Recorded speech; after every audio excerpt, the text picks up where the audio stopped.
안녕하십니까. 미 하원 인권위원회에서 열렸던 한국인권청문회에 증인으로 참석한 이인호 전 러시아 대사의 역사적인 증언 내용을 중심으로 알아보겠습니다. 지난 15일 미국 하원 톰 렌터스 인권위원회가 사상 처음으로 한국 인권을 주제로 개최한 청문회에 증인으로 참석한 이인호 전 주 러시아 대사, 전 KBS 이사장의 연설이 시중의 화제입니다. 드물게 보는 명문인데다가 박근혜 전 대통령 탄핵 이후 한국 상황의 핵심을 알기 쉽게 정리해서 용기 있고 감동적으로 전달했기 때문입니다. 이 전 대사는 청문회에서 미국의 앞잡이라는 비난을 받을 위험을 무릅쓰고 조국의 시민적, 정치적 권리 상황이 표면적으로 보이는 것과 같지 않다는 경고를 인식했기 때문에 나는 이 초대를 받아들였다고 말했습니다. 대한민국 시민으로서 우리 조국이 한국의 가장 중요한 동맹인 미국의 친절한 의료로 또다시 떠올랐다는 것에 저는 깊은 고통과 부끄러움을 느낀다고 얘기를 꺼냈습니다. 한국인으로서 미 의회에서 처음으로 한국의 인권 상황에 대해 비판적인 증언을 해야 하는 개인적 딜레마와 고통을 솔직하게 토로한 것이었습니다. 이 전 대사는 박근혜 전 대통령의 탄핵은 정상적 정권 교체가 아닌 혁명적 쿠데타였으며 촛불 시위의 결과는 대한민국이 1948년 반공산주의 자유민주주의 공화국으로 탄생했고 여전히 그러한 국가로 존재한다는 역사적 사실을 공개적으로 부인하는 남자에게 최고 권력을 넘겨준 것이라며 과감하게 역사적 진실을 밝혔습니다.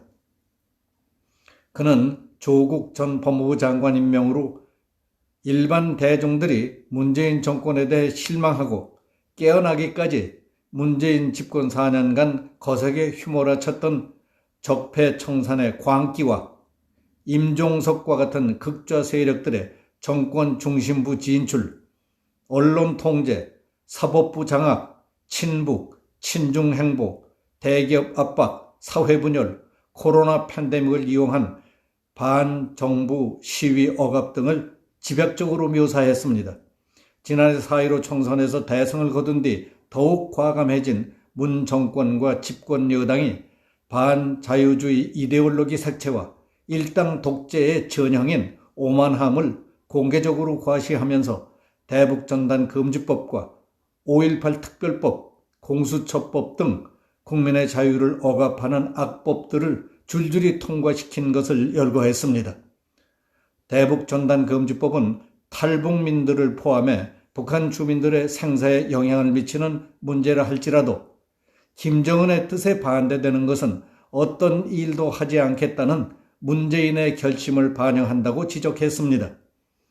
5.18 특별법은 정치적 토론의 자유뿐만 아니라 학문의 자유에 내려진 사형 선고에 버금간다고 했습니다. 공수법은 대통령 자신의 측근을 향한 조사와 기소를 막아줄 무제한적 권한을 부여하는 것이고 국정원법 개정안은 한국의 국가정보원으로부터 공산주의 활동을 조사할 권한을 박탈하는 법으로 북한과 중국 공산당 요원들이 한국에서 발각될 위험이 없이 활동하는 것을 가능하게 한다고 지적했습니다.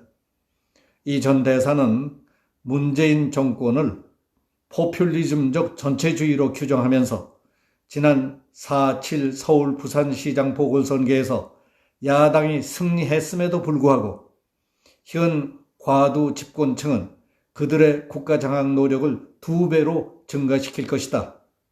준사회주의 일당 독재체제를 강화하고 북한과 중국의 요구를 더 잘 충족시키기 위해 계속해서 새로운 법을 만들 것으로 예상했습니다. 그는 미얀마의 경우처럼 군복을 입은 사람에 의해 자유와 민주주의가 위협을 받을 때에는 그 위협을 인식하기가 쉽지만 민주화 투사에 망토를 입은 사람들에 의해 선동됐을 때에는 그 위협을 찾아내고 예견하기가 훨씬 어렵다. 미국이 지난 많은 세월 동안 그토록 비싼 대가를 지불하고 길러왔던 자유라는 꽃이 적들의 지배 아래 떨어진다면 우리 조국뿐만 아니라 미국에게도 재앙이 될 것이라고 힘주어 말했습니다. 이인호 전 대사의 이날 증언은 위기에 빠진 조국을 구하기 위해 개인에게 쏟아질 비난과 중상모략조차 감수하겠다는 노학자의 피맺힌 절규로 들렸습니다. 다음은 펜앤마이크가 보도한 이인호 전 주 러시아 대사 증언입니다. 내용이 좀 길지만 우리가 처해 있는 시국 상황을 정확하고 논리적으로 그리고 담대하게 잘 정리한 명문이라고 생각합니다. 경청할 만하다고 그리고 역사에 남은 글이라고 믿습니다. 크리스 스미스 의원님, 제임스 맥거번 의원님, 그리고 톰 렌터스 인권위원회 모든 위원님들과 스태프 여러분, 저는 한국의 시민적 정치적 권리에 관해 논의하려는 결심을 내려주신 것과 저를 증인으로 초대해 주신 데 대해 진심으로 감사를 드립니다. 대한민국의 시민으로서 우리 조국이 한국의 가장 중요한 동맹인 미국의 친절한 우려의 주제로 또다시 떠올랐다는 것에 저는 깊은 고통과 부끄러움을 느낍니다. 오늘 청문회는 인류 공동의 연대와 약 70년 전 새롭게 태어난 자유민주주의 국가를 구하기 위해 자신의 생명을 희생한 미국인들에게 영감을 준 자유라는 대의를 보호하고 우리의 동맹을 굳건히 하려는 결심과 정신의 지속적인 표현입니다. 외국에서 한국 정부에 반하는 증언을 하기 위해 저는 일부 거친 비판자들로부터 미국의 앞잡이라는 비난을 받을 위험을 무릅썼습니다. 나는 조국의 시민적, 정치적 권리 상황이 표면적으로 보이는 것과 같지 않다는 경고를 인식했기 때문에 이 초대를 받아들였습니다. 자유와 민주주의에 대한 헌신을 공유하는 친절한 이웃들로부터 시적절한 주의와 전략적 도움을 받지 못한다면 한국에 살고 있는 5천만 시민들은 북한과의 무조건적 평화라는 유혹적인 슬로건에 안도할지 모릅니다.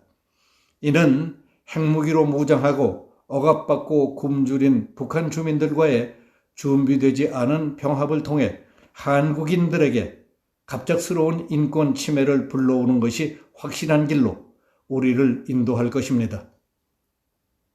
저는 어느 국가나 다른 국가의 내정에 개입할 수 있고 그래야만 한다고 생각하지는 않습니다.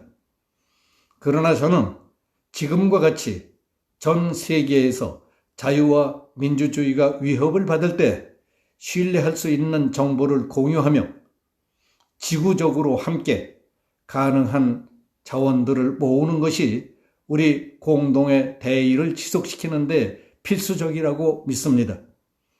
1990년대 초 러시아와 유럽에서 사회주의가 몰락하고 있을 때 우리 대한민국은 경제적 부상과 정치적 민주주의화에 모두 성공함으로써 모방의 대상이 되는 국가이자 자유민주주의 정치체제의 우월성을 보여주는 살아있는 증거로 떠올랐습니다. 4년 전 한국은 새로운 민주주의가 자랑스럽게 선출했던 첫 여성 대통령을 탄핵함으로써 또다시 전 세계의 주목을 받았습니다.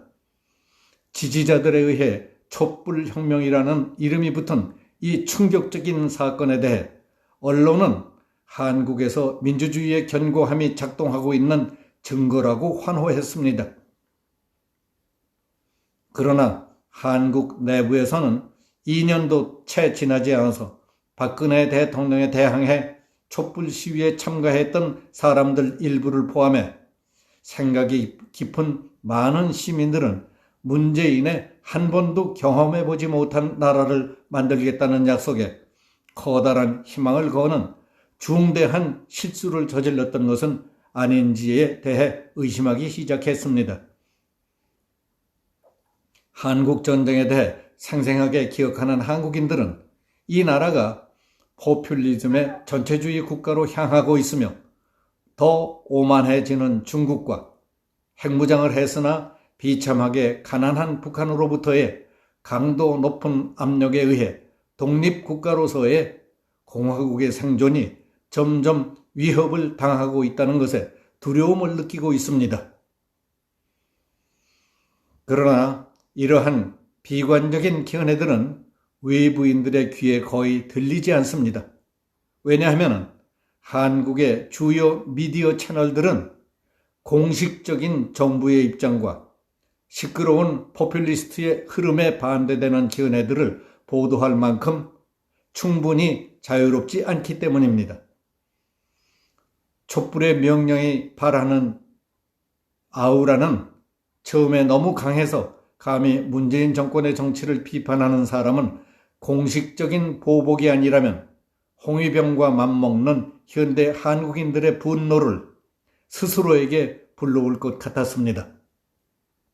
현재 한국의 시민적, 정치적 인권 상황으로부터 시작된 특징을 이해하고자 한다면 박근혜 대통령의 탄핵은 정상적인 대통령제의 정권교체가 아니라 혁명적 쿠데타였음을 이해하는 것이 필요합니다. 촛불을 든 대다수 군중들이 기대한 것은 여성 대통령의 사과 또는 사임이었습니다. 그들은 대통령의 의상 담당자와 관련된 스캔들 때문에 실망하고 화가 나 있었습니다. 그러나 촛불 시위의 결과는 그가 대통령이 된 국가가 1948년 자유민주주의의 공화국이었고 여전히 그러한 국가라는 역사적 사실을 공개적으로 부인하는 남자에게 최고 권력을 넘겨준 것이었습니다.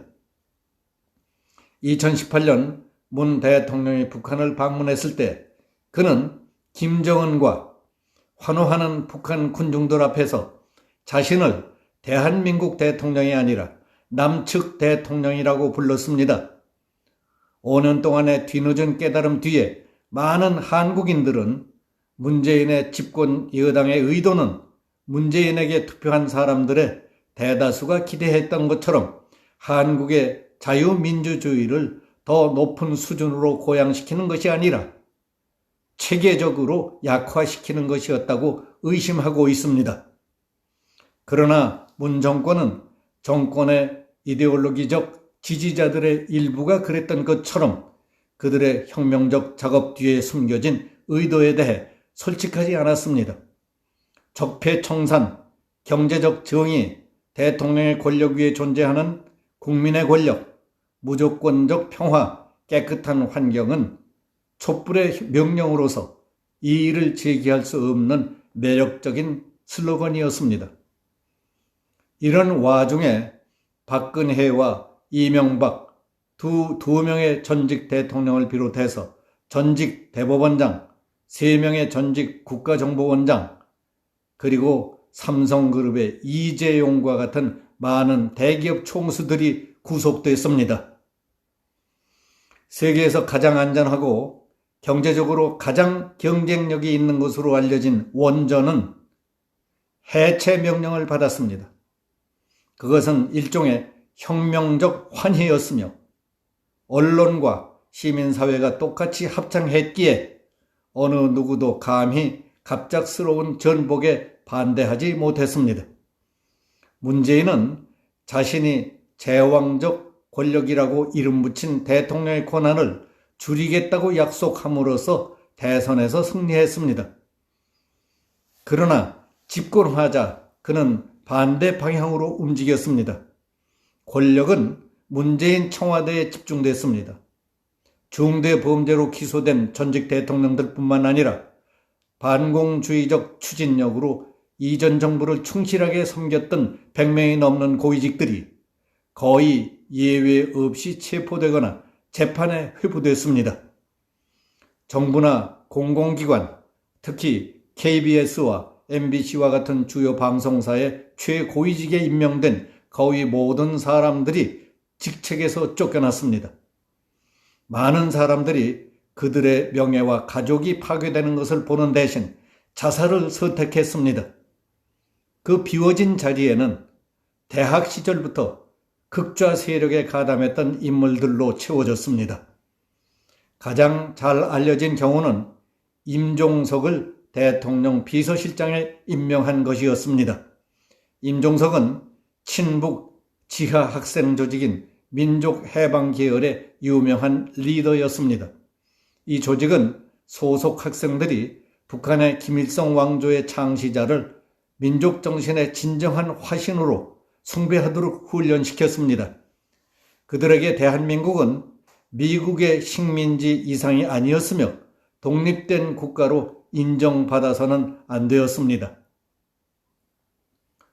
문재인의 4년 동안의 급진적 포퓰리즘 정치 이후 우리 한국은 정기적으로 선거가 실시된다는 점에서 자유민주주의 국가로 남아 있습니다. 그러나 많은 정책 결정과 임명과 관련해 그동안 인정받던 모든 절차적 규범들은 폐기됐습니다. 거대한 부패 스캔들은 계속해서 발생했으며 설명이 잘 안 되고 조사되지 않은 저명한 인물들의 자살로 마감되었습니다. 정치계나 경제계 또는 사회적 측면으로부터 예상치 못한 큰 일이 일어날 수 있다는 두려움이 널리 퍼져 있습니다. 한국은 문재인을 지지하는 편과 반대하는 편으로 날카롭게 나뉘어졌습니다. 사람들은 친구 사이에서도 목소리를 낮추고 이야기합니다. 이 나라가 겪은 가장 큰 손실은 신뢰할 만한 정보에 접근할 수 있는 권리와 정부, 서로 간에 정직하게 소통할 수 있는 자유를 잃고 있는 것입니다. 장년층의 대다수는 여전히 자유민주주의와 시장경제 그리고 한미동맹이 한국을 지탱하는 세 가지 축이라고 생각하고 있습니다. 그러나 이는 문 정권이 지향하고 있는 친북, 친중 방향과 전혀 맞지 않습니다. 주권자는 끊임없는 프로파간다와 특히 선거 기간에는 노골적인 뇌물을 통해 조작의 대상이 되었습니다. 세금과 국가 채무는 가파르게 증가하고 있습니다. 대중매체, 문화, 교육 현장에 대한 예술적 지배는 문재인 정부의 극장 국가라는 이름을 붙이게 만든 고유한 특징입니다. 심지어 유튜브 채널도 정부의 간섭을 피해갈 수 없습니다. 민주주의의 앞날을 예상할 수 있는 다음 시금석은 법 앞의 평등과 공정한 재판이었습니다. 재판정의 수뇌부가 반체제 조직에 가담했던 재판관들로 채워지면서 재판에서 이중잣대가 널리 퍼지게 됐습니다. 문 대통령은 공직자 임명의 5가지 기준을 정했지만 그가 지명한 장관들 가운데 그 기준에 맞는 사람은 아무도 없었습니다. 전 행정부 관리들을 기소할 때 적용했던 것과 똑같이 엄중한 법적, 도덕적 기준을 문재인 정부 인사들에게 적용했다면 그들 가운데 대부분은 지금 감옥에 가 있을 겁니다. 문 대통령이 청와대 민정수석 비서관이자 전직 혁명 세력의 일원으로 전향하지 않은 조국을 법무부 장관에 임명하자 한국의 일반 대중은 문 대통령의 위험을 깨닫기 시작했습니다. 대규모 반문 시위가 일어나기 시작했던 것입니다. 문재인의 증가하는 독단적 권력 행사에 대한 저항은 조금 전까지 그의 지지자였던 사람들 사이에서도 커지기 시작했습니다. 그 가운데는 검찰총장 윤석열과 감사원장 최재형이 있습니다. 이들은 모두 문재인이 직접 임명한 사람들이었습니다.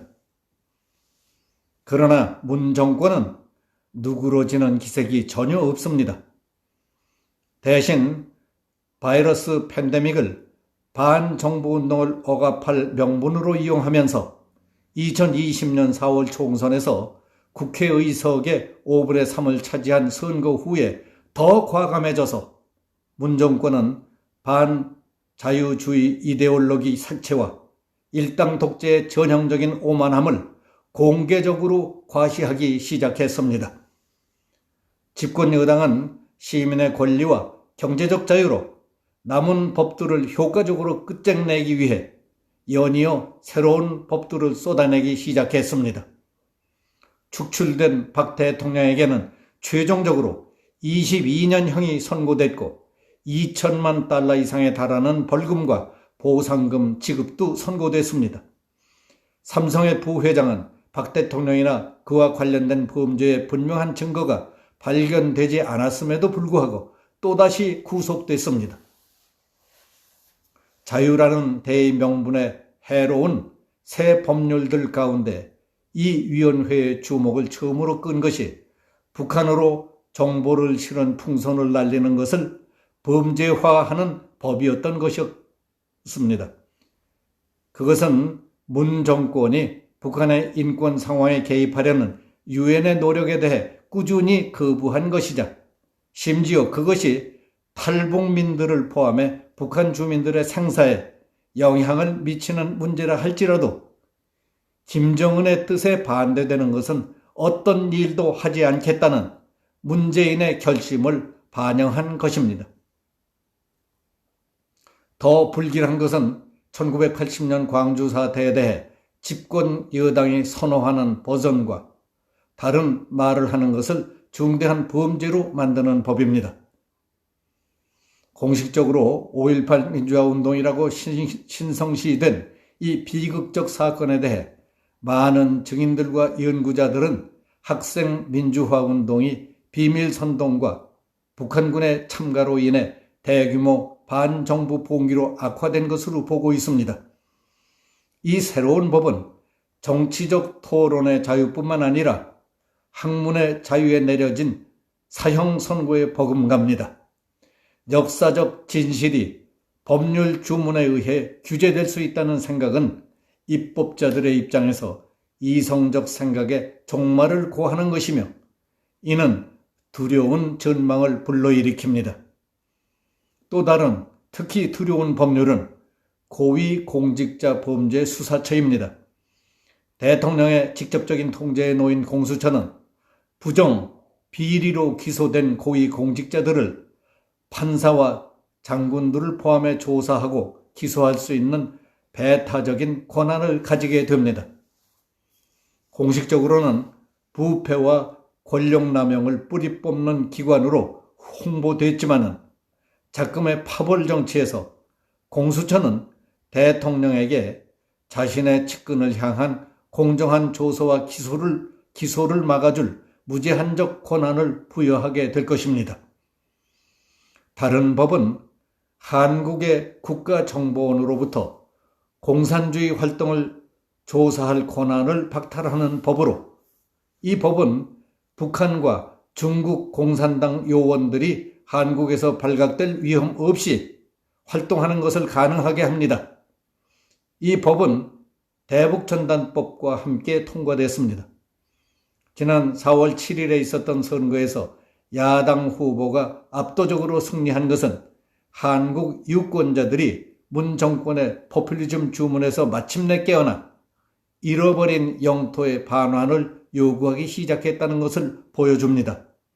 그러나 서울과 부산시장직을 얻은 것이 국회에서 집권 여당의 숫자를 줄이는 것은 아닙니다. 과도 집권층은 그들의 국가장악 노력을 2배로 증가시킬 것이며 준사회주의 일당 독재 체제를 강화하고 북한과 중국의 요구를 더 잘 충족시키기 위해 계속해서 새로운 법을 만들 것입니다. 미얀마의 경우처럼 군복을 입은 사람에 의해 자유와 민주주의가 위협을 받을 때에는 그 위협을 인식하기가 쉽습니다. 그러나 민주화 투사에 망토를 입은 사람들에 의해 선동됐을 때에는 그 위협을 찾아내고 예견하기가 훨씬 어렵습니다. 저는 한국이 경제적 우월성에도 불구하고 북한과의 선전선동의 전쟁에서 패배했음을 슬프게도 인정해야만 합니다. 저는 미국이 오늘날 한국의 경악스러운 상황에서 깨어나기를 진심으로 바랍니다. 미국이 지난 많은 세월 동안 그토록 비싼 대가를 지불하고 길러왔던 자유라는 꽃이 적들의 지배 아래 떨어진다면 우리 조국뿐만 아니라 미국에게도 재앙이 될 것입니다. 만약 5천만이 살고 있는 이 나라가 전 세계에서 중심축을 형성하는 자유롭고 활기찬 민주주의 국가로부터 전체주의의 사회의 나락으로 떨어진다면 어느 곳에서도 자유는 안전하고 무사하게 남지 못할 것이라고 믿습니다. 이상은 지난 15일 미 하원 톰 렌토스 인권위원회 한국인권청문회에 증인으로 출석했던 이인호 전 주 러시아 대사의 피맺힌 증언이었습니다. 여기서 마치겠습니다. 감사합니다.